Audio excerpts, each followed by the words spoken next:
السلام عليكم ورحمة الله وبركاته. وعليكم السلام ورحمة الله وبركاته.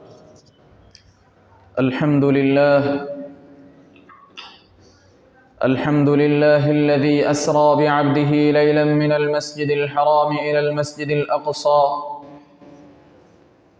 والصلاة والسلام على من عرج به إلى السماوات العلى.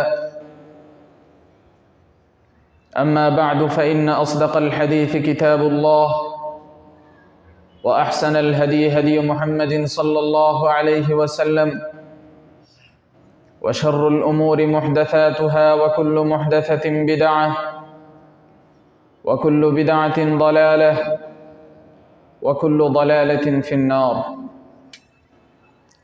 সকল প্রশংসা আল্লাহর জন্য, যিনি তার বান্দাকে রাত্রের কোনো এক অংশে আল মসজিদুল হারাম থেকে আল মসজিদুল আকসাতে ভ্রমণ করিয়েছেন। দরুদ ও সালাম সেই সত্তার প্রতি যাকে উচ্চাকাশে ঊর্ধ্বাকাশে আরোহণ করানো হয়েছে। সর্বাধিক বিশুদ্ধ বাণী হচ্ছে আল্লাহর কিতাব, সর্বোত্তম পথ প্রদর্শন হচ্ছে মুহাম্মদুর রাসূলুল্লাহ সাল্লাল্লাহু আলাইহি ওয়াসাল্লামের পথ প্রদর্শন। জগতের সর্বনিকৃষ্ট বিষয় হচ্ছে দ্বীনের মধ্যে নতুন কিছু আবিষ্কার করা। দ্বীনের মধ্যে কোরআন সুন্নাহর বিপরীতে নতুন আবিষ্কৃত বিষয় হচ্ছে বিদআত। সকল বিদআত হচ্ছে ভ্রষ্টতা, সকল ভ্রষ্টরা জাহান্নামে নিক্ষিপ্ত হবে। আমার প্রিয় ঈমানদার ভাইয়েরা, আজ আলোচনা করব ইসরা এবং মেরাজ সম্পর্কে। মহান মহিয়ান আল্লাহ এবং রাসূলুল্লাহ সাল্লাল্লাহু আলাইহি ওয়াসাল্লাম ইসরা এবং মেরাজ সম্পর্কে কি বলেছেন। সম্মানিত উপস্থিতি, ইসরা এবং মেরাজ আল্লাহর রাসূল সাল্লাল্লাহু আলাইহি ওয়াসাল্লামের জীবনের গুরুত্বপূর্ণ একটা বিষয়। মহান মহিয়ান আল্লাহ কুরআনে কারীমে সূরাতুল ইসরা বা সূরা বনী ইসরাঈলের 1 নম্বর আয়াতে বলেছেন, বিসমিল্লাহির রহমানির রহিম, সুবহানাল্লাযী আসরা বি'আবদিহি লাইলাম মিনাল মাসজিদিল হারাম ইলাল মাসজিদিল আকসা الذي باركنا حوله لنريه من آياتنا إنه هو السميع البصير।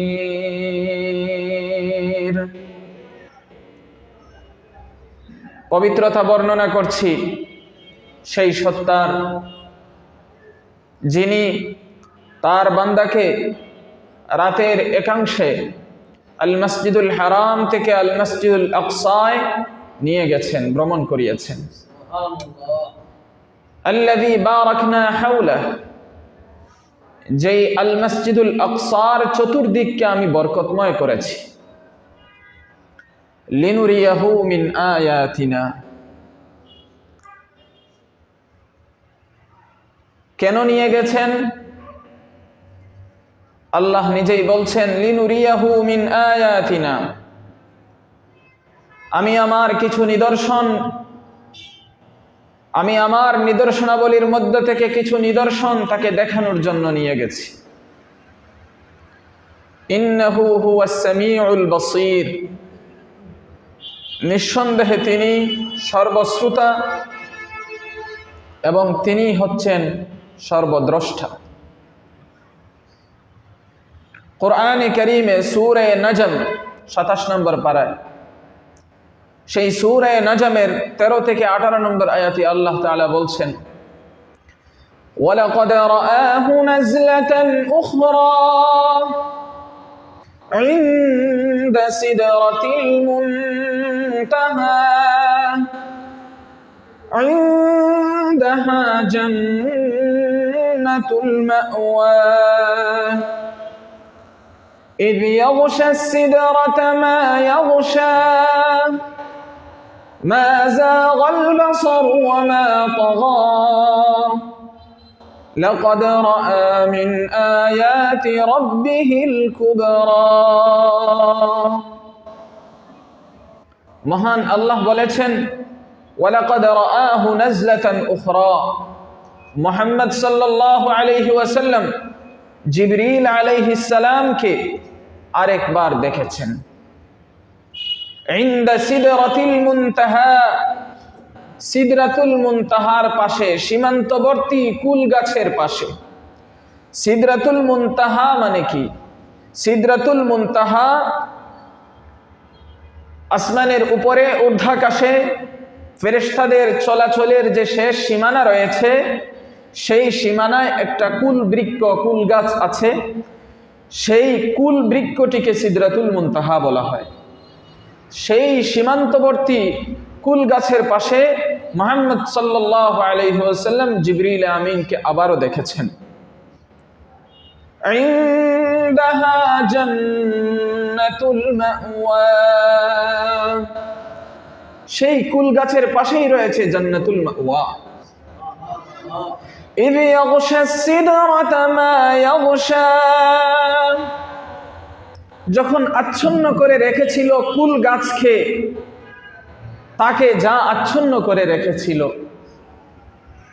এই আয়াতের ব্যাখ্যায় এসেছে নবী করিম সাল্লাল্লাহু আলাইহি ওয়াসাল্লামকে দেখার জন্য কুল গাছের পাতায় পাতায় ডালে ডালে সর্বত্র প্রজাপতির রূপ ধারণ করে স্বর্ণের প্রজাপতির রূপ ধারণ করে ফেরেশতারা চতুর্দিকে ভিড় জমিয়েছিলেন রেখে দিয়েছিলেন ইয ইয়াগশা সিদরাতা মা ইয়াগশা কুল গাছটাকে আচ্ছন্ন করে রেখেছিল যা আচ্ছন্ন করার এর ব্যাখ্যায় বলেছেন কুল গাছকে ডেকে রেখেছিল আচ্ছন্ন করে রেখেছিল প্রজাপতির রূপ ধারণ করে স্বর্ণের প্রজাপতির রূপ ধারণ করে ফেরেশতাদের দল কাকে দেখার জন্য মুহাম্মদ সাল্লাল্লাহু আলাইহি ওয়াসাল্লামকে দেখার জন্য মা যাগাল বাসারু ওয়া মা তাগা মুহাম্মদ সাল্লাল্লাহু আলাইহি ওয়াসাল্লামের দৃষ্টি বিভ্রান্ত হয়নি তাকে যা দেখানো হয়েছে সঠিকভাবেই দেখেছেন দেখতে কোনো ভুল করেননি ওয়া মা তাগা সীমালঙ্ঘন করেনি তার দৃষ্টি যতটুকু দেখার সুযোগ দেওয়া হয়েছে ততটুকুই দেখেছেন যা দেখার সুযোগ দেওয়া হয়েছে তাই দেখেছেন যেভাবে দেখানো হয়েছে ঠিক সেভাবেই দেখেছেন দেখার মাঝে কোনো বিভ্রান্তি ঘটেনি দেখার মাঝে কোনো 19-20 হয়নি তার দেখার মাঝে কোনো সীমালঙ্ঘন হয়নি লাকাদ রাআ মিন আয়াতি রাব্বিহিল কুবরা অবশ্যই মুহাম্মদ সাল্লাল্লাহু আলাইহি ওয়াসাল্লাম তার রবের বড় বড় নিদর্শন সমূহ থেকে কিছু নিদর্শন তিনি দেখেছেন কি দেখেছেন মেরাজের রজনীতে বাইতুল মামুর দেখেছেন সিদরাতুল মুনতাহা সীমান্তবর্তী কুল গাছ দেখেছেন জান্নাত দেখেছেন জাহান্নামকে দেখেছেন এবং জিবরিল আলাইহিস সালামকে তার 600 ডানা সহ তার মূল আকৃতিতে দেখেছেন সুবহানাল্লাহ জিবরিল সাধারণত মানুষের বেশে নবীজির কাছে আসতেন তার মূল আকৃতি হলো 600 ডানা তার মূল রূপ দেখলে তার আগামাথা চক্ষু দিয়ে বেষ্টন করা মুশকিল হয়ে যায় জিবরিল আলাইহিস সালামকে তার মূল আকৃতিতে 2 বার দেখেছেন এর মাঝে একবার হইল এই মেরাজের রজনীতে জামিউত তিরমিজি 3131 নম্বর হাদিস وعن أنس رضي الله تعالى عنه أن النبي صلى الله عليه وسلم أتي بالبراق ليلة أسري به ملجما مسرجا فاستصعب عليه فقال له جبريل أبي محمد تفعل هذا فما ركبك أحد أكرم على الله منه قال فارفض عرقا আনাস রাদিয়াল্লাহু তাআলা আনহু থেকে বর্ণিত, নবী সাল্লাল্লাহু আলাইহি ওয়াসাল্লাম বলেন, মেরাজের রজনীতে যে রাতে আল মসজিদুল হারাম থেকে বাইতুল মাকদিসে নবীজিকে ভ্রমণ করানো হলো, যে রাতে নবীজিকে আসমানে ভ্রমণ করানো হলো, সেই রাত্রে নবীজির কাছে বুরাক নিয়ে আসা হলো, একটা বিশেষ বাহন নিয়ে আসা হলো, যেটা অনেক দ্রুত গতির বাহন। সেই বাহন নিয়ে আসা হলো, যেই বাহনটার লাগাম বাঁধা ছিল, লাগাম টানা ছিল এবং জিনপুশ আটা ছিল, বসার ব্যবস্থা ছিল। ফাস্তাসাবা আলাইহি, কিন্তু সেই বুরাকটা ঔদ্ধত্য প্রদর্শন করলো, এলোমেলো শুরু করলো। তখন জিবরিল আলাইহিস সালাম বুরাককে বললেন, আবি মুহাম্মাদিন তাফআলু হাযা, তুমি কি মুহাম্মদ সাল্লাল্লাহু আলাইহি ওয়াসাল্লামের সাথে এমন করছো? ফামা রাকিবাকা আহাদুন আকরামু আলাল্লাহি মিনহু, শোনো, তোমার উপর মুহাম্মদ সাল্লাল্লাহু আলাইহি ওয়াসাল্লাম থেকে আল্লাহর কাছে মুহাম্মদ সাল্লাল্লাহু আলাইহি ওয়াসাল্লামের চেয়ে সম্মানিত আর কেউ তোমার উপর আরোহণ করেনি। এই কথা বলার পরে নবীজি বলেন, ফারফাদ্দা আরাকা, সেই বুরাকটা গর্মাক্ত হয়ে গেল, ঘেমে গেল। আমার সম্মানিত বন্ধুগণ, ইসরা আল মসজিদুল হারাম থেকে বাইতুল মাকদিস পর্যন্ত ভ্রমণ, মেরাজ বাইতুল মাকদিস থেকে ঊর্ধ্বাকাশে ভ্রমণ, এটা সত্য বিষয়। আমি আপনাদের সামনে আল্লাহর কিতাব থেকে, তার রাসূলের সুন্নাহ থেকে আপনাদের সামনে উপস্থাপন করছি।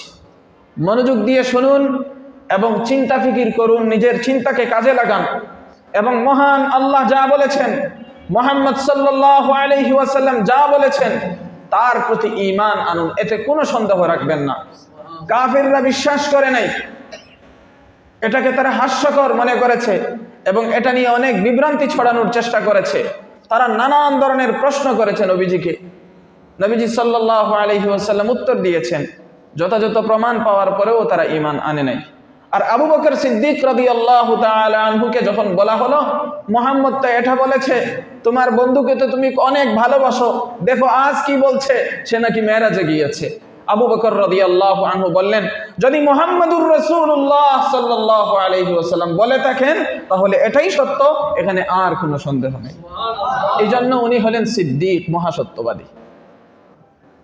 নবীজি বলেছেন, বাস, এখানে আর কোনো কথা নেই।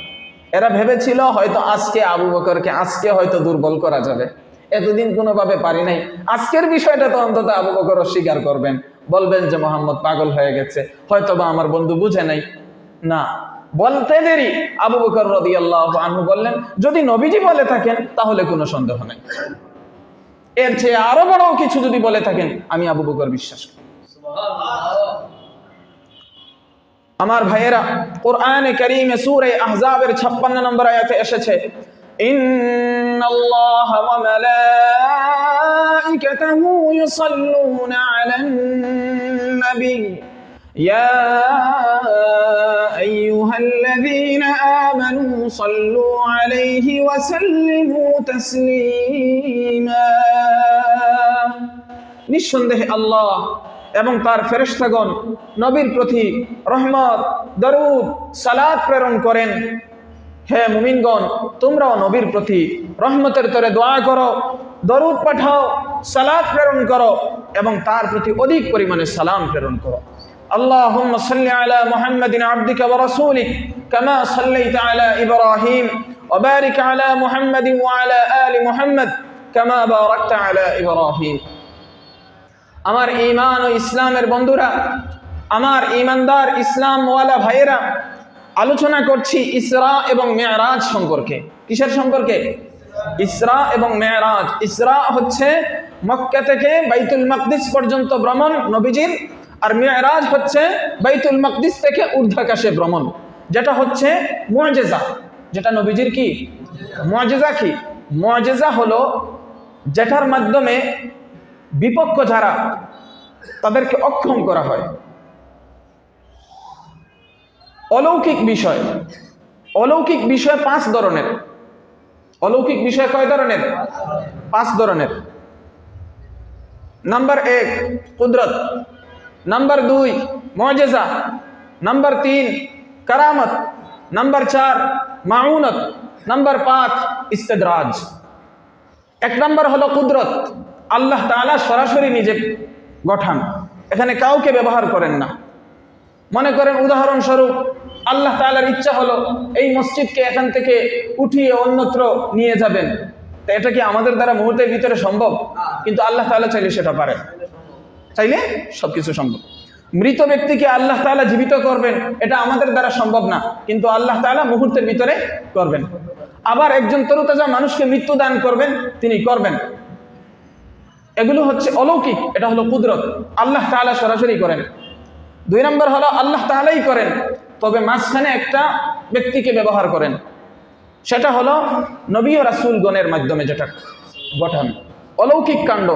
মুহাম্মদুর রাসূলুল্লাহ সাল্লাল্লাহু আলাইহি ওয়াসাল্লামের মাধ্যমে অনেক অলৌকিক কাণ্ড ঘটিয়েছেন। এর মাঝে একটা হলো মেরাজ। উনি যে নবী, উনি যে মানুষ ঠিক, কিন্তু উনি যে অন্য মানুষের মতো না, উনি যে অন্য মানুষের মতো না, বরং উনি যে দাবি করছেন আমি হচ্ছি আল্লাহর পক্ষ থেকে প্রেরিত নবী ও রাসূল, এই কথা সত্যায়নের জন্য, এই কথা মানুষের সামনে সত্যভাবে উপস্থাপনের জন্য, এই কথাকে মজবুত করার জন্য আল্লাহ তাআলা কারিশমাটিক কিছু গঠান, অলৌকিক কিছু কাণ্ড গঠান।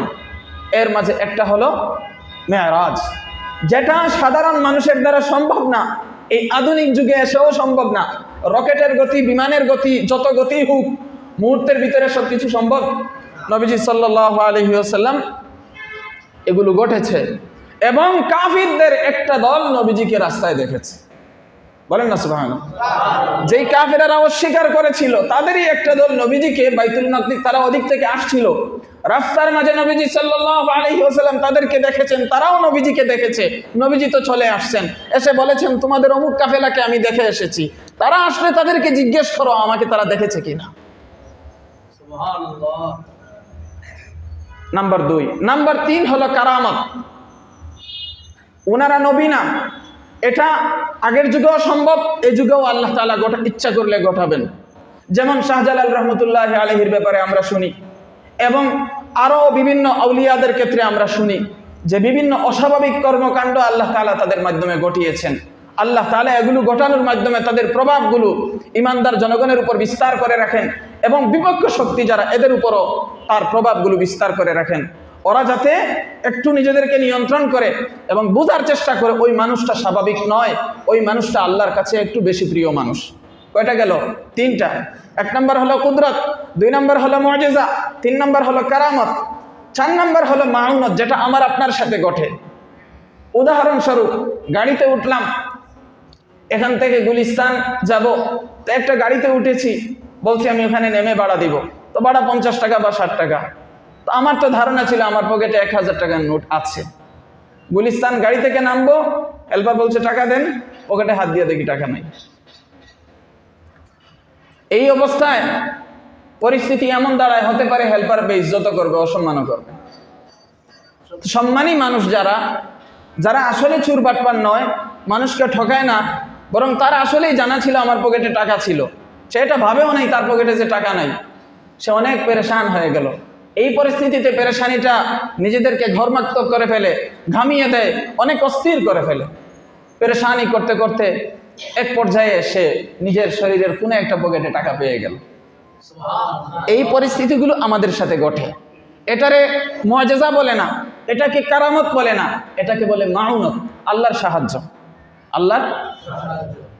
আর 5 নাম্বার হলো ইস্তেদরাজ, যেটার দ্বারা আপনাদের মতো মানুষদেরকে শয়তানগুলো বিভ্রান্ত করে। সেটা কি? সেটা হলো আল্লাহর পক্ষ থেকে শয়তানকে এবং শয়তানের অনুসারীদেরকে ডিল দেওয়া। যেমন বলে যে তুমি মন্দিরে যাও, গিয়ে সেখানে প্রণাম করে আসো, দেখবে তোমার সন্তান সুস্থ হয়ে যাবে। তুমি মন্দিরে যাও, গিয়ে ওখানে দান করে আসো, দেখবে তোমার ভাই সুস্থ হয়ে যাবে। তুমি মাজারে যাও, গিয়ে ওখানে বাবার কাছে কিছু চেয়ে আসো, দেখবে তোমার সন্তান হবে। ব্যাস এই কথা অনুসারে যায়, কাজ করে, পরে দেখা যায় ঠিকই সন্তান হয়ে গেছে। এখন বলে হুজুর এখানে হইল কে? হইল কে? এটা তো হওয়ারই বিষয়। আল্লাহই তো সুযোগ দিয়ে রাখছে, ইস্তেদরাজ। তাহলে এখানে আমার কি হলো? তোমার ইমানটা চলে গেল। কি ইমানটা? অর্থাৎ মন্দিরে যাওয়ার দ্বারা, মাজারে যাওয়ার দ্বারা, মাজারে বাবার কাছে চাওয়ার দ্বারা এই সন্তান হয়ে যাওয়া, এটা মাজারের বাবার কাছে প্রার্থনা করা, এটা বৈধ হয়ে যায় না। মন্দিরে গিয়ে চাওয়া, এটা বৈধ হয়ে যায় না। বরং এটা আল্লাহ তাআলা সেই আদিকাল থেকে যখন শয়তান অনুমতি চেয়েছিল, আমাকে অনুমতি দিন, আমাকে সুযোগ দিন, আমাকে তো বিতাড়িত করে দিলেন, আমাকে সুযোগ দিন কিয়ামত পর্যন্ত। আল্লাহ বললেন সুযোগ দেওয়া হলো। তখন সে বলেছে আমি সবগুলারে গুমরাহ করব, পথভ্রষ্ট করব, শুধুমাত্র তোমার নিষ্ঠাবান বান্দা ছাড়া। সেই থেকে সে তার প্রতিশ্রুতি বাস্তবায়নের পথে হাঁটছে এবং আমাদের দুর্বল ইমানদারদেরকে পথভ্রষ্ট করছে। এই জন্য কখনো এই সমস্ত শিরকের সম্ভাবনা যত জায়গায় আছে, শিরিক হওয়ার সম্ভাবনা আছে, কোরআন সুন্নাহর দলিল ছাড়া এমন কোনো কাজ করবেন না যেটা আপনার ইমানকে নষ্ট করে দেয়। কথা কি বুঝতে পারছেন আপনারা? 5টা জিনিস বুঝছেন তো? এই 5 নাম্বারটাই আমাদের সবাইকে ভ্রষ্ট করার জন্য সব সময় উৎপেতে থাকে। আমি প্রায় মানুষকে দেখেছি, এই সমাজ বলেন আর ওই সমাজ বলেন, যেই সমাজই বলেন, এই 5 নাম্বারটা দ্বারা সাধারণ মানুষেরা বিভ্রান্ত হচ্ছে। বলে আমি তো দেখলাম আমার পীর সাহেব এটা করে ফেলল। আরে পীর সাহেব করছে কি? পীর সাহেবের লোকে শয়তান আছে না রহমান আছে, সেটা তো তোমাকে দেখতে হবে। পীর সাহেব যদি সুন্নতের অনুসারী হয় তাহলে বুঝবে তার সাথে রহমান আছে। আর পীর সাহেব যদি সুন্নতের বিপরীতে চলে তাহলে বুঝবা তার সাথে শয়তান আছে। রহমানেও সুযোগ দেয় আর রহমান কর্তৃক সুযোগ প্রাপ্ত শয়তানেও সুযোগ দেয়। এবং তুমি কার সুযোগে সুযোগ নিয়েছো সেটা তোমাকে বুঝতে হবে। এবং তুমি যে মন্দিরে গেলা, তুমি যে ওখানে গিয়ে ভোগ দিলা, তুমি যে ওখানে গিয়ে প্রার্থনা করলে, ওখানে গিয়ে যে প্রণাম করলে, তুমি কি জানো না মুহাম্মদুর রাসূলুল্লাহ সাল্লাল্লাহু আলাইহি ওয়াসাল্লাম এই মূর্তিটাকে জাতিকে মুক্ত করার জন্য এসেছিলেন? তুমি কি সেটা জানো না? তো তুমি এটা যদি জানো তাহলে ওখানে গেলে কেন? তোমার যাওয়াটাই তো দোষ। সুস্থ হওয়াই তো মূল মাকসাদ নয়, সুস্থ হলেই তো সফলতা নয়। এই জীবনে বাঁচে কয়দিন? এর চেয়ে তো ভালো ছিল তুমি অসুস্থ থাকো, অসুস্থ অবস্থায় আল্লাহর নাম ধরে ধরে আল্লাহর কাছে গিয়ে সাক্ষাৎ করো, এটাই তোমার জন্য ভালো ছিল। তুমি নিজের সুস্থতার জন্য, আপনজনের সুস্থতার জন্য শিরিক করতে গেলে কেন? এই জন্য আমার ভাইয়েরা সংক্ষেপে বললাম 5টা বিষয়, যদি কেউ না বুঝেন আবার বুঝবেন। এই 5 নাম্বারটা দ্বারা আপনারা আক্রান্ত হন, এটার কথা স্মরণ রাখবেন। এই 5 নাম্বারটাই এই পুরো জাতিকে, জায়গায় জায়গায় হাজার হাজার মানুষকে, আমি সিলেট শাহজালাল দরগা মাদ্রাসায় পড়েছি, একেবারে 8 বছর 9 বছর পড়েছি আমি। হাজার হাজার মানুষ এই ভ্রষ্টতায় লিপ্ত এই 5 নাম্বারটা দ্বারা। এই 5 নাম্বারটা জাতিকে শেষ করে ফেলেছে। যে যায় অস্বাভাবিক কিছু দেখে মনে করে এটাই মনে হয় অনেক কিছু, এই যে এটাই অনেক কিছু মনে করে নিজের জীবন যৌবন, নিজের ঈমান, আকীদা, বিশ্বাস সব কিছু ধ্বংস করে দিচ্ছে। আল্লাহ তাআলা আমাদেরকে এসব থেকে হেফাজত করুন। আমার ভাইয়েরা, তো আমরা আজকে মেরাজ সম্পর্কে, ইসরা সম্পর্কে আলোচনা করেছি, যেটা নবীজির একটা মুজিজা। উনি যে সত্য নবী, এবং নবীজি ইন্তেকালের পরে, ওফাতের পরে এখনো বড় মুজিজা যেটা রয়ে গেছে সেটা হলো আল কোরআন। সেটা কি? এটা জীবন্ত মুজিজা। অন্যান্য নবীরা চলে গেছেন, তাদের মুজিজাও শেষ, কিন্তু আমাদের নবীজির জীবন্ত মুজিজা আল কোরআন, এটা কিয়ামত পর্যন্ত থাকবে। জামিউত তিরমিজি 3132 নম্বর হাদিসে এসেছে, قال رسول الله صلى الله عليه وسلم لما انتهينا إلى بيت المقدس قال جبريل بإصبعه فخرق به الحجر وشد به البراق। রাসূলুল্লাহ সাল্লাল্লাহু আলাইহি ওয়াসাল্লাম বলেছেন, আমরা যখন বাইতুল মাকদিসে পৌঁছালাম, বাইতুল মাকদিস চিনেন তো? কোনটা? আল কুদস চিনেন? প্যালেস্টাইন চিনেন? ফিলিস্তিন চিনেন? ওখানে অবস্থিত মুসলমানদের প্রথম কিবলা, মুসলমানদের প্রথম কিবলা, সেই সম্মানিত জায়গার কথা বলছেন। যখন বাইতুল মাকদিসে পৌঁছালাম, জিবরিল তার আঙ্গুল দ্বারা পাথর ফাটালেন। বলেন না সুবহানাল্লাহ। আঙ্গুল দ্বারা পাথর ফাটিয়ে বুরাক যে জন্তু বা বুরাক যে বাহন, সেটাকে এই পাথরের সাথে বেঁধে দিলেন। জামিউত তিরমিজি 3462 নম্বর হাদিসে এসেছে, ওয়ান ইবনে মাসউদ রাদিয়াল্লাহু তাআলা আনহু قال قال رسول الله صلى الله عليه وسلم لقيت إبراهيم ليلة أسري بي فقال يا محمد أقرئ أمتك مني السلام وأخبرهم أن الجنة طيبة التربة عذبة الماء وأنها قيعان وأن غراسها سبحان الله والحمد لله ولا إله إلا الله والله أكبر আব্দুল্লাহ ইবনে মাসউদ রাদিয়াল্লাহু তাআলা আনহু বলেছেন রাসূলুল্লাহ সাল্লাল্লাহু আলাইহি ওয়াসাল্লাম বলেন আমি মিরাজের রাত্রিতে ইব্রাহিম আলাইহিস সালামের সাথে সাক্ষাৎ করেছি। কার সাথে? আমি মিরাজের রাত্রিতে ইব্রাহিম আলাইহিস সালামের সাথে সাক্ষাৎ করেছি। ইব্রাহিম আলাইহিস সালাম বললেন, হে মুহাম্মদ, আপনি আমার পক্ষ থেকে আপনার উম্মতকে সালাম পাঠ করুন, আসসালামু আলাইকুম। ওয়া আলাইকুম আসসালাম। আমি কিন্তু আপনাদের কাছে সালাম পাঠাইছি সূত্র ধরে। ইব্রাহিম আলাইহিস সালাম নবীজিকে বলেছেন আপনার উম্মতের কাছে আমার পক্ষ থেকে বলুন আসসালামু আলাইকুম। জবাব দেন। ওয়া আলাইকুম আসসালাম। সূত্র ধরে আসছে না, এখন তো আমার মাধ্যমে আপনারা পাইছেন। এরপরে ইব্রাহিম আলাইহিস সালাম বললেন ওয়া আখবিরহুম আন্নাল জান্নাতা তাইয়্যিবাতুত তুরবা। আপনি আপনার উম্মতকে সংবাদ দিয়েন। কি সংবাদ দিব? আপনি আপনার উম্মতকে সংবাদ দিয়েন জান্নাতের জমিন হচ্ছে অতীব সুগন্ধি সমৃদ্ধ, খুবই সুঘ্রাণ। এরপরে আরো সংবাদ দিয়েন আযবাতুল মা, জান্নাতের পানি খুবই সুমিষ্ট। জান্নাতের পানি সুমিষ্ট, জান্নাতের মাটি সুগন্ধি সমৃদ্ধ। ওয়া আন্নাহা কিআন, জান্নাত হচ্ছে একটা সমতল ভূমি। সুবহানাল্লাহ। ওয়া আন্না গিরাসাহা সুবহানাল্লাহ ওয়ালহামদুলিল্লাহ ওয়া লা ইলাহা ইল্লাল্লাহ ওয়াল্লাহু আকবার। আর জান্নাতের গাছপালা হচ্ছে সুবহানাল্লাহ, আলহামদুলিল্লাহ, লা ইলাহা ইল্লাল্লাহ আল্লাহু আকবার। পাঠ করবেন তো? ইনশাআল্লাহ। ওখানে তৈরি হবে। ঈমান আছে তো? সামান্য সন্দেহ থাকলে গেছে, যতই নামাজ পড়েন কাজ হবে না। এই জাতি ঈমানের দুর্বলতায় আক্রান্ত, এটা বুঝছেন। সব সমস্যার মূল হচ্ছে আমাদের ঈমানে। যত দ্বন্দ্ব লড়াই আমাদের ঈমান নিয়ে। ঈমান যার ঠিক, ঈমান যে শিখতে পেরেছে তার বাকিগুলো আস্তে আস্তে ঠিক হবে। একটা মানুষের নামাজ কম হতে পারে, রোজা কম হতে পারে, কিন্তু ঈমান ক্ষেত্রে কোনো কম্প্রোমাইজ নাই। এই জাতির মাঝে অনেক নামাজি পাওয়া যাবে, অনেক রোজাদার পাওয়া যাবে, অনেক হজকারী পাওয়া যাবে, অনেক মুজাহিদ পাওয়া যাবে, অনেক মুবাল্লিগ পাওয়া যাবে, অনেক আলিম পাওয়া যাবে, কিন্তু ঈমানের ক্ষেত্রে সমস্যা, সব ধ্বংস। এই পৃথিবীতে ইসলামী খিলাফা প্রতিষ্ঠা না হওয়ার পিছনে এটা একটা কারণ যে মুসলিম জাতি নামে বংশসূত্রে মুসলমান, কিন্তু সে তার ঈমান শিখে নাই।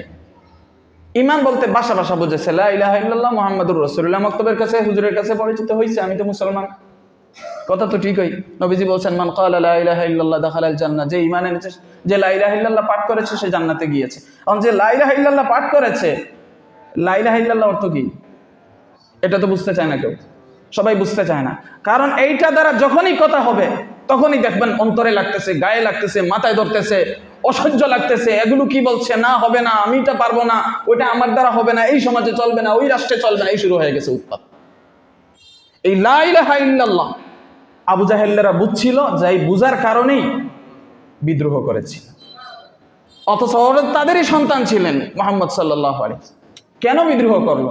কেন আয়েশা বলল, বাবা তুমি রাজত্ব চাও, রাজত্ব দিব, নিয়ে আনো, তবু এসব বন্ধ করো।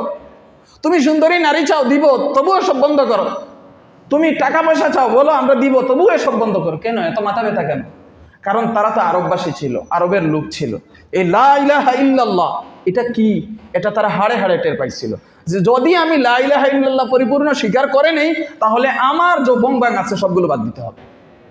একদম মুহাম্মদুর রাসূলুল্লাহ সাল্লাল্লাহু আলাইহি ওয়াসাল্লামের ফ্যাশনে আমার নিজেকে সাজাতে হবে।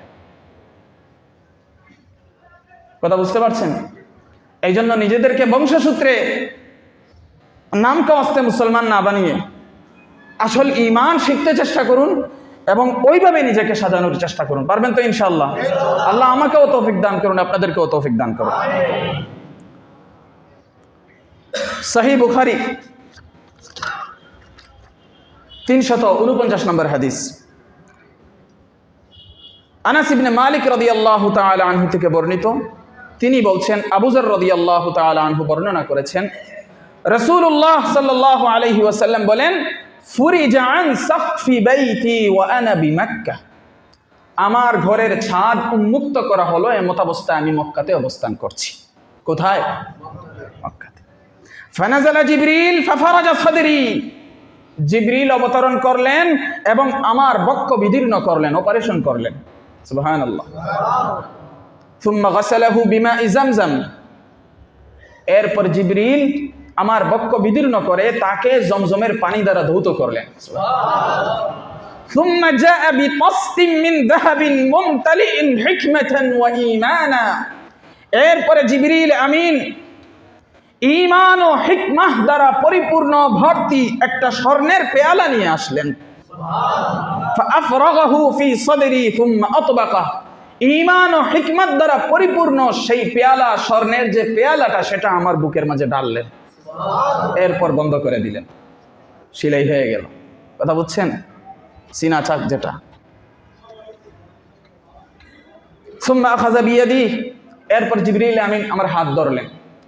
ফাআরাজা বি ইলা সামাঈদ দুনিয়া, আমাকে নিয়ে দুনিয়ার আকাশের দিকে রওনা হলেন। সুবহানাল্লাহ। তারপর যখন দুনিয়ার আকাশে আসলাম, জিবরিল আসমানের রক্ষক ফেরেশতাকে বললেন, ইফতাহ, গেট খুলো। ক্বালা মান হাদা, কে তুমি? ক্বালা হাযা জিবরিল, আমি হচ্ছি জিবরিল, দরজা খুলেন। ক্বালা হাল মা'আকা আহাদ, আসমানের রক্ষক ফেরেশতা বললেন, আপনার সাথে কি আর কেউ আছে? জিবরিল বললেন, মাই মুহাম্মাদুন সাল্লাল্লাহু আলাইহি ওয়াসাল্লাম। সুবহানাল্লাহ, আমার সাথে মুহাম্মদ সাল্লাল্লাহু আলাইহি ওয়াসাল্লাম আছে। ফাকালা উরসিলা ইলাইহি, মুহাম্মদ সাল্লাল্লাহু আলাইহি ওয়াসাল্লামকে আসার জন্য কি বার্তা প্রেরণ করা হয়েছিল, ডাকা হয়েছিল? জিবরিল আমিন বললেন, নাম, তাকে ডাকা হয়েছে আল্লাহর পক্ষ থেকে। ফালাম্মা ফাতাহা আলাউনা সামাআ দুনিয়া, তারপর আসমানের রক্ষক যখন গেট খুললেন, আলাউনা সামাআ দুনিয়া, আমরা প্রথম আকাশে আরোহণ করলাম, প্রবেশ করলাম। ফাইদা রাজুলুন কাঈদুন আলা ইয়ামিনিহি আসওয়াদাতুন ওয়া আলা ইয়াসারিহি আসওয়াদা, প্রথম আকাশে আরোহণ করে দেখতে পেলাম একটা লোক বসা আছেন, উপবিষ্ট আছেন, তার ডান পাশে মানুষের কিছু আকৃতি, তার বাম পাশে মানুষের কিছু আকৃতি। ইযা নাযারা কিবালা ইয়ামিনিহি দাহিকা ওয়া ইযা নাযারা কিবালা ইয়াসারিহি বাকা, তিনি যখন ডান দিকের মানুষের আকৃতিগুলোর দিকে তাকাচ্ছেন, হাসছেন। তিনি যখন মানুষের বাম দিকের তার বাম দিকে মানুষের যে আকৃতিগুলো রাখা আছে এদিকে তাকাচ্ছেন, কাঁদছেন। ফাকালা মারহাবান বিন নবিয়্যিস সালিহ ওয়াল ইবনিস সালিহ, সেই বসা লোকটা নবীজি সাল্লাল্লাহু আলাইহি ওয়াসাল্লাম দেখে বললেন, অভিবাদন জানিয়ে বললেন, মারহাবা, স্বাগতম, অভিনন্দন জানাচ্ছি সৎ নবীকে, অভিনন্দন জানাচ্ছি নেককার সন্তানকে। সুবহানাল্লাহ, আমাদের নবীও তো একজনের সন্তান, আদম আলাইহিস সালামের সন্তান। কুলতু লি জিবরিল মান হাযা, আমি জিবরিলকে বললাম, জিবরিল, উনি কে? যার ডান পাশেও দেখা যায় মানুষের কিছু আকৃতি, বাম পাশেও দেখা যায় মানুষের কিছু আকৃতি, ডান দিকে তাকালে হাসেন আর বাম দিকে তাকালে কাঁদেন, আর আমাকে বলছেন অভিবাদন জানাচ্ছি, অভিনন্দন জানাচ্ছি, স্বাগতম জানাচ্ছি, নেককার নবী, সৎ সন্তান, কেউ নেই। জিবরিল আলাইহিস সালাম বলেন, হাযা আদম। আল্লাহু আকবার, উনি হচ্ছেন আদম, মানে আমাদের আদি পিতা। وهذه الأسودة عن يمينه وشماله نسم بنيه, এই যে আপনি দেখতে পাচ্ছেন ডান দিকে মানুষের আকৃতি, দেখতে পাচ্ছেন বাম দিকে মানুষের আকৃতি, এগুলো হচ্ছে আদম আলাইহিস সালামের সন্তানদের রূহ, সন্তানদের আত্মা। সুবহানাল্লাহ। سبحان الله فأهل اليمين منهم أهل الجنة والأسودة التي عن شماله أهل النار। ডান পাশে যাদেরকে দেখছেন ওনারা হচ্ছে জান্নাতের অধিবাসী, আর বাম দিকে যাদেরকে দেখতে পাচ্ছেন ওরা হবে জাহান্নামের অধিবাসী। فإذا نظر عن يمينه ضحك وإذا نظر قبل شماله بكى। যখন ডান দিকে তাকান হাসেন, ওরা জান্নাতি হবে, আর যখন বাম দিকে তাকান কাঁদেন, কারণ ওরা জাহান্নামী হবে। হাত্তা আরাজা বি ইলা সামাই সানিয়া। নবীজি বলেন অবশেষে আমাকে নিয়ে আরোহণ করা হলো দ্বিতীয় আকাশে। ফাকালা লিখাজিনিহা ইফতাহ। জিবরিল আলাইহিস সালাম আগের মতো এই আসমানের রক্ষককে বললেন দরজা খুলো, গেট খুলো। ফাকালা লাহু খাজিনুহা মিসলা মা ক্বালা আল আউয়াল। এই রক্ষক, এই যে সিকিউরিটি, এই যে গার্ড, উনি ঠিক আগের ফেরেশতার মতো জিজ্ঞাসাবাদ করলেন, কে কোথা থেকে আসছেন, কেন আসছেন, অনুমতি আছে কিনা, সব জিজ্ঞাসাবাদ হলো। এরপরে ওই ফেরেশতা, ওই রক্ষক দ্বিতীয় আকাশের দরজা খুলে দিলেন। সুবহানাল্লাহ। قال أنس فذكر أنه وجد في السماوات آدم وإدريس وموسى وعيسى وإبراهيم صلوات الله عليهم أجمعين। আনাস রাদিয়াল্লাহু আনহু বলছেন নবীজি সাল্লাল্লাহু আলাইহি ওয়াসাল্লাম আলোচনা করেছেন তিনি আসমানগুলোতে আদম আলাইহিস সালামকে পেয়েছেন, ইদ্রিস আলাইহিস সালামের সাক্ষাৎ লাভ করেছেন, মূসা আলাইহিস সালামের সাক্ষাৎ পেয়েছেন, ঈসা আলাইহিস সালামের সাক্ষাৎ লাভ করেছেন, ইব্রাহিম আলাইহিস সালামের সাথে সাক্ষাৎ করেছেন। আল্লাহ তাদের উপর রহমত বর্ষণ করুক। ওয়ালাম ইউসবিত কাইফা মানাজিলুহুম। কিন্তু তাদের স্থানসমূহ কেমন ছিল এই বিষয়ে আলোচনাটা আসেনি। তবে নবীজি সাল্লাল্লাহু আলাইহি ওয়াসাল্লাম বলেছেন আদম আলাইহিস সালামকে পেয়েছেন দুনিয়ার আকাশে, এবং ইব্রাহিম আলাইহিস সালামকে পেয়েছেন 6 নম্বর আকাশে। সুবহানাল্লাহ। আমি যে হাদিসে আলোচনা করছি এই হাদিসে অন্যান্যদের বসার সিস্টেম এগুলো আলোচনা হয়নি, অন্য কোথাও থাকলে সেটা আমি জানি না। আনাস রাদিয়াল্লাহু আনহু বলেন নবীজি বলেছেন ফালাম্মা মাররা জিবরিল বিন নবী সাল্লাল্লাহু আলাইহি ওয়াসাল্লাম বিইদ্রিসা। জিবরিল আমিন যখন নবী সাল্লাল্লাহু আলাইহি ওয়াসাল্লামকে নিয়ে ইদ্রিস আলাইহিস সালামের পাশ দিয়ে গেলেন, ক্বালা মারহাবান বিন নবী সালেহ ওয়াল আখি সালেহ। ইদ্রিস আলাইহিস সালাম বললেন স্বাগতম, ধন্যবাদ, অভিনন্দন, শুভেচ্ছা।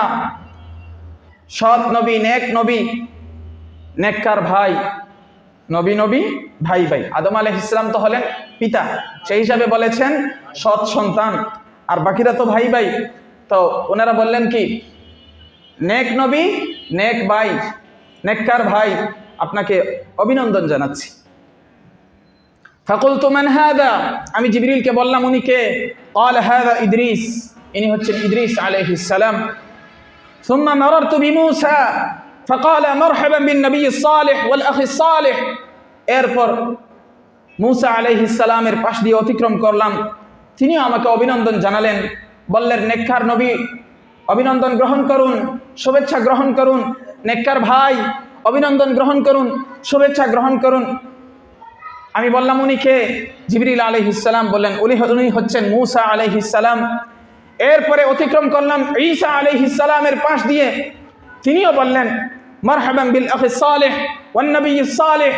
নেককার নবী আপনাকে অভিনন্দন জানাচ্ছি, আপনাকে স্বাগতম জানাচ্ছি, নেককার ভাই আপনাকে অভিনন্দন জানাচ্ছি, আপনাকে স্বাগতম জানাচ্ছি। আমি জিজ্ঞেস করলাম উনি কে? উনি কে? বললেন জিবরিল আলাইহিস সালাম, উনি হচ্ছেন ঈসা আলাইহিস সালাম। তারপর নবী বলেন সুম্মা মারারতু বিইব্রাহিম ফাকালা মারহাবান বিন নবী সালেহ ওয়াল ইবনি সালেহ। আমি আবার ইব্রাহিম আলাইহিস সালামের পাশ দিয়ে অতিক্রম করলাম। ইব্রাহিম আলাইহিস সালাম বললেন ধন্যবাদ জানাচ্ছি, অভিনন্দন জানাচ্ছি, স্বাগতম জানাচ্ছি নেককার নবীকে, অভিনন্দন জানাচ্ছি নেককার সন্তানকে। বুঝছেন তো? ইব্রাহিম আলাইহিস সালাম আমাদের জাতির পিতা আমরা বলি না, কারণ অনেক কিছু, এখন লম্বা আলোচনা করা যাবে না। এরপরে নবী করিম সাল্লাল্লাহু আলাইহি ওয়াসাল্লাম বললেন উনি কে? জিবরিল বললেন উনি হচ্ছেন ইব্রাহিম আলাইহিস সালাম। وقال النبي صلى الله عليه وسلم ثم عرج بي حتى ظهرت لمستوى أسمع فيه صريف الأقلام। নবীজি বলেন অবশেষে আমাকে আরোহণ করা হলো। এক পর্যায়ে আমি একটা সমতল জায়গায় উপনীত হলাম, যেখান থেকে আমি শুনতে পাচ্ছিলাম কলমের শব্দ, কলমের লেখার শব্দ আমি শুনতে পাচ্ছিলাম। সুবহানাল্লাহ। নবী সাল্লাল্লাহু আলাইহি ওয়াসাল্লাম এর পরে বলেন, ফাফারাদাল্লাহু আলা উম্মতি 50 সালাহ, আল্লাহ তাআলা আমার উম্মতের উপর 50 ওয়াক্ত নামাজ ফরজ করলেন। আল্লাহু আকবার। কয় ওয়াক্ত? 50 ওয়াক্ত। পড়েন কয় ওয়াক্ত? ফারাজাতু বিযালিকা হাত্তা মারারতু আলা মূসা, আমি বিভিন্ন আলাপ আলোচনা হইল, এরপরে 50 ওয়াক্ত নামাজ নিয়ে আমি ফিরলাম। মূসা আলাইহিস সালামের সাথে সাক্ষাৎ। মূসা আলাইহিস সালাম তো প্রশ্ন করনেওয়ালা নবী, প্রশ্ন ছাড়া তো কোনো রেহাই নাই। উনি বললেন, মা ফারাদাল্লাহু লাকা আলা উম্মাতিক, আল্লাহ তোমার উম্মতের উপর কি ফরজ করেছেন? তিনি বললেন, নবীজি বললেন, কুলতু ফারাদা 50 সালাহ, আমি বললাম আমার উম্মতের উপর 50 ওয়াক্ত নামাজ ফরজ করেছেন। মূসা আলাইহিস সালাম বললেন, আপনি আপনার রবের কাছে আবার ফিরে যান। ফাইন্না উম্মাতাকা লা তুতিকু যালিক, কারণ আপনার উম্মত 50 ওয়াক্ত নামাজ পড়ার সামর্থ্য রাখে না। ফারাজাতু ফাওয়াদা শাতরাহা, আমি ফিরে গেলাম আল্লাহ তাআলার দরবারে। আল্লাহ তাআলা কিছুটা কমিয়ে দিলেন। ফারাজাতু ইলা মূসা, মূসার কাছে আবার ফিরলাম। কুলতু ওয়াদা শাতরাহা, কিছু তো কমিয়েছেন। ফাকালা রাজি' রাব্বিক, আবার রিটার্ন যাও। ফাইন্না উম্মাতাকা লা তুতিক, কারণ তোমার উম্মত নিঃসন্দেহে, আমি বলছি ইন্না শব্দ মানে নিশ্চয়, নিশ্চয় তোমার উম্মত পারবে না, যাও আবার যাও। ফারাজাতু ফাওয়াদা শাতরাহা, আবার গেলাম, আল্লাহ তাআলা আরো কিছু কমালেন। ফারাজাতু ইলাইহি, মূসা আলাইহিস সালামের কাছে আসলাম। উনি আবার বললেন, ইরজি ইলা রাব্বিক, যাও আবার যাও রবের কাছে, তোমার রবের কাছে। ফাইন্না উম্মাতাকা লা তুতিকু যালিক, নিঃসন্দেহে তোমার উম্মত এত নামাজ পারবে না। ফারাজাতুহু, এরপরে আবার গেলাম আল্লাহ তাআলার কাছে। তখন আল্লাহ বললেন, ফাকালা হিয়া খামসুন, ঠিক আছে আপনাকে দেওয়া হলো 5 ওয়াক্ত। ওয়া হিয়া খামসুন, তবে এই 5 ওয়াক্তই 50 ওয়াক্ত। সুবহানাল্লাহ। অর্থাৎ 5 ওয়াক্ত দেওয়া হলো, কিন্তু 50-এর যা সওয়াব দিতাম 5 দিয়েও আমি সেই সওয়াব দিব। কেন? আল্লাহ বলছেন, লা ইউবাদদালুল কাউলু লাদাই, আমার কাছে কোনো কথার পরিবর্তন হয় না।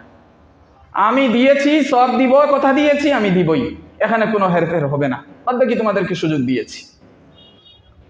ফারাজাতু ইলা মূসা, মূসার কাছে আসলাম। ফাকালা আরজি' রাব্বাক, যাও তুমি আবার তোমার রবের কাছে, আরো কমাও। এখন অনেকে মনে মনে বলবেন, হায় রে যদি আবার যাইতো। এরকম মনে মনে আসা এটা ভালো জিনিস না, আফসোস করা দরকার। তাহলে কি আপনি নামাজ পড়তে চান না, নাকি কি চান? কথা বুঝছেন? বরং যা কমিয়ে দিয়েছেন এর জন্য সুবহানাল্লাহ, আলহামদুলিল্লাহ, শুকরিয়া আদায় করছি। আর কমালে কি করবো? নামাজ তো আল্লাহর সাথে কথাবার্তার মাধ্যম, এই জন্য ওই ধরনের চিন্তা যেন কারো মাথায় না ঘুরে যে ফজরের নামাজটা যদি বাদ দেওয়া হইতো তাহলে তো আরামসে ঘুমাই, কোনো গুনাহ হইতো না। এই ধরনের কুচিন্তা যেন মাথায় কাজ না করে। সব সময় পজিটিভ রাখবেন, এই নেগেটিভটা শয়তানে ঢুকায়। হ্যাঁ, এই জন্য এটা থেকে সরে থাকবেন সবসময়। মূসা আলাইহিস সালাম আবার বললেন, আবার যাও। নবীজি বললেন, ফাকুল তুস্তাহইয়াইতু মির রাব্বি, আমার লজ্জা লাগছে আমার রবের কাছে, আমি আর যেতে পারবো না। সুম্মা ইনতালাকা বি, এরপরে আর গেলেন না। নবীজি বললেন কি, আমার লজ্জা লাগে, আর কত। হাত্তা ইনতাহা বি ইলা সিদরাতিল মুনতাহা, এরপর জিবরিল আমাকে নিয়ে চললেন একবারে সীমান্তবর্তী কুল গাছে, শেষ বর্ডার। ওয়াগাশিয়াহা আলওয়ানুন লা আদরি মা হিয়া, আমি দেখলাম সীমান্তবর্তী কুল গাছকে আচ্ছন্ন করে রেখেছে বিভিন্ন রং, যার তাৎপর্য আমি জানি না এগুলো কি। সুম্মা উদখিলতুল জান্নাহ, অবশেষে আমাকে জান্নাতে প্রবেশ করানো হলো।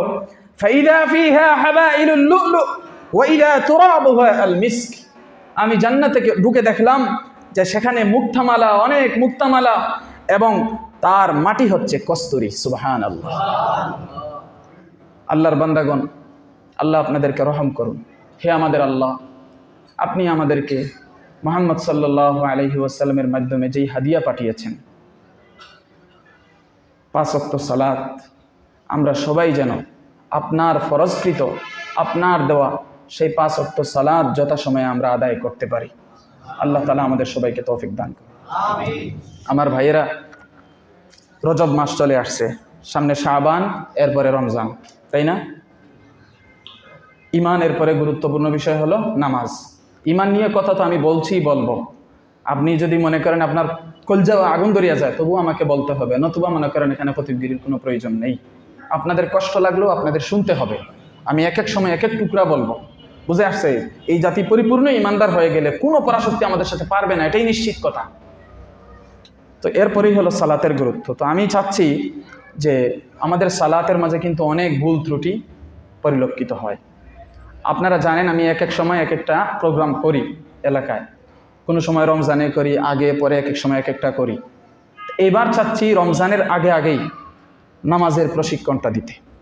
তো এটা করার জন্য আমি আপনাদের সবার হাল হকিকত অবজার্ভ করার পরে আমি দেখেছি আপনারা বৃহস্পতিবার আর শুক্রবার ছাড়া আপনাদের স্থির থাকার কোনো সুযোগ আমি দেখি না।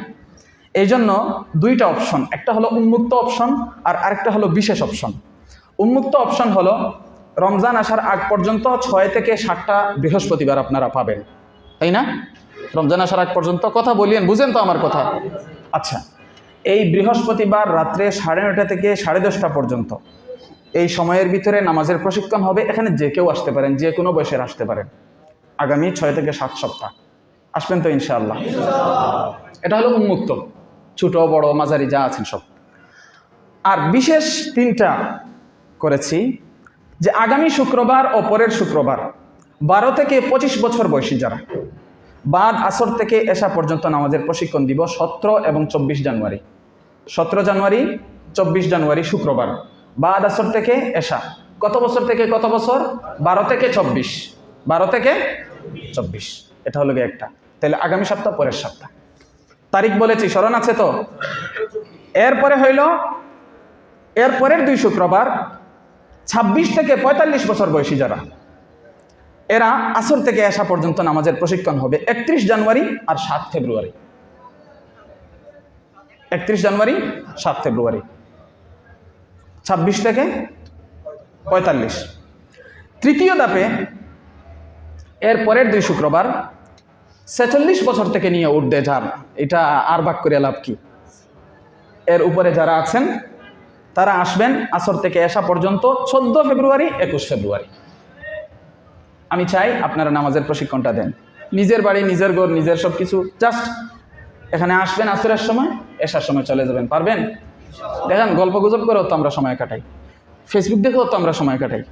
তো নামাজ শেখার জন্য এখন বলবেন আমি 2 ঘন্টা কি একবারে উল্টে এলাম, আমি 2 দিনে 4 ঘন্টা কি একবারে উল্টে এলাম। উল্টানো পাল্টানো কিছু না।